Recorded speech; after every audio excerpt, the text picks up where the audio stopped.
This week, I'm talking about the Libertarian Party and most importantly, Libertarian presidential candidate Jo Jorgensen. Now, many of you hear the words libertarian and you have a few classic reactions. Are they going to take votes away from my party? Are they the Koch brothers who want to support corporations over individuals? And my favorite, they're all just a bunch of lunatics, don't listen to a word they say. All of these are fallacies because concepts from the Libertarian Party has leaked into the Republican Party, which is some of the stuff that you love. Other concepts have leaked into the Democrat Party, which are concepts you love. It pains me that people get triggered off a word and not even do their research to find out what it's about. So I'm going to go ahead and start with those couple of things that have trickled in to the the two big parties, I could say stolen, but I'm trying to be nice and considerate and say trickled in. The first one is gun rights. This has been a libertarian policy from the beginning because it's in the Constitution, the right to bear arms. And when I say gun rights, it's not gun rights for one group or another group. It's gun rights for everybody. No games whatsoever. Right to bear arms. Silly simple. Now look over to the Democrats. It's about individual rights. When I say individual rights, we can sit there and hem and haw about property rights and all this other stuff, but it really comes down to rights for everyone. Yes, that includes property rights, but we're talking about the LGBTQ community. We're talking about the racial rights, the rights of someone of color to be able to drink from the same water fountain. We're talking about the whole gamut. The libertarians are way ahead of everybody on all this stuff because libertarians believe in the non-aggression principle. Now, that might throw you off guard because you're like, oh, non-aggression principle, what's that? It simply means that freedom. You're free to act and no one has a right to be aggressive towards you, to be authoritarian. That's when the Defense of Marriage Act, that was authoritarian. What happened in the 60s with the racial unrest, that was authoritarian. All the stuff that we hear Trump talking about where he's going to take back the streets, sending feds in, you guessed it, that's authoritarian.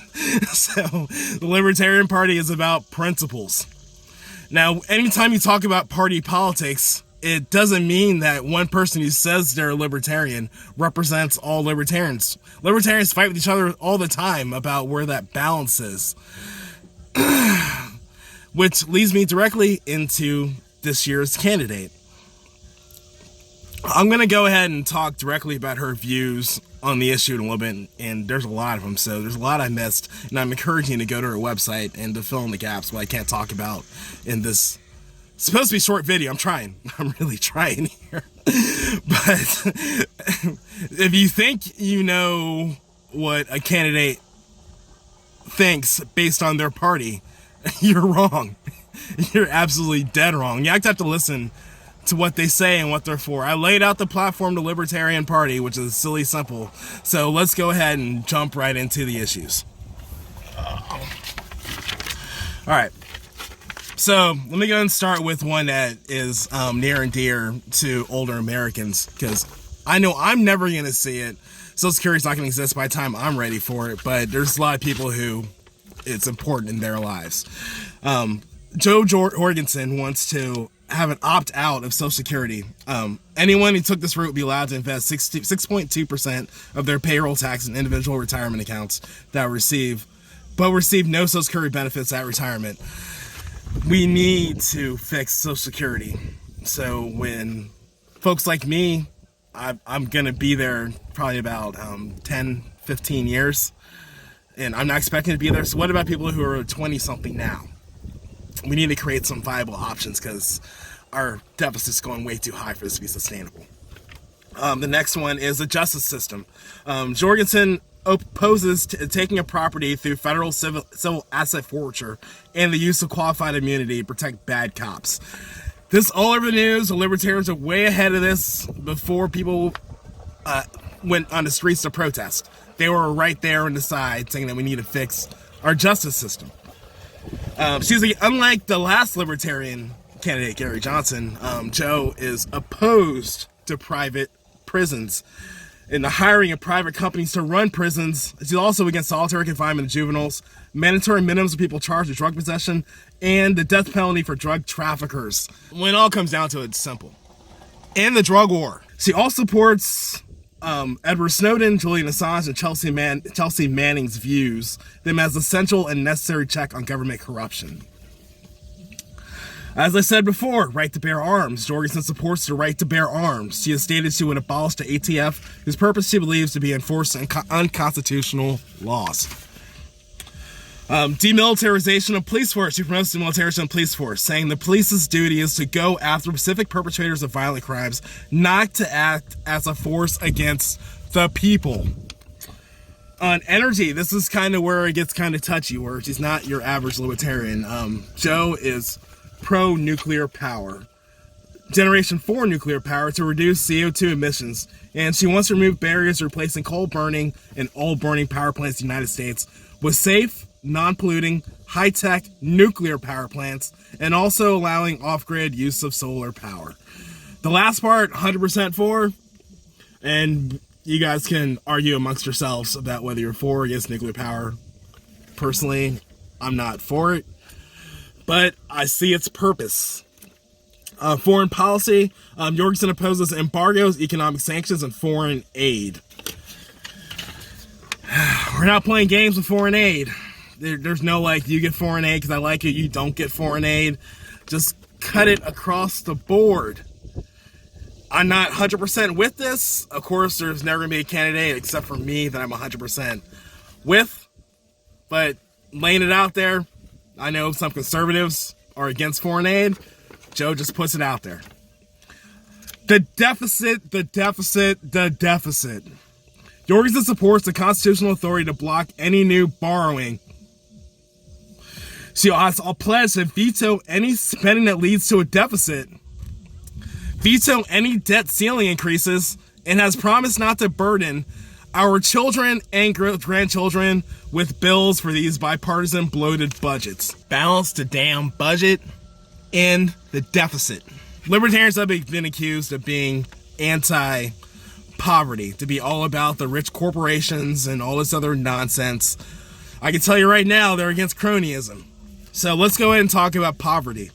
Jorgensen believes that the most effective way to help the poor is through the voluntary efforts of private groups and individuals. She believes that the best way to end poverty is to eliminate government policies and regulations that drive up costs for anything, from housing to healthcare to new businesses.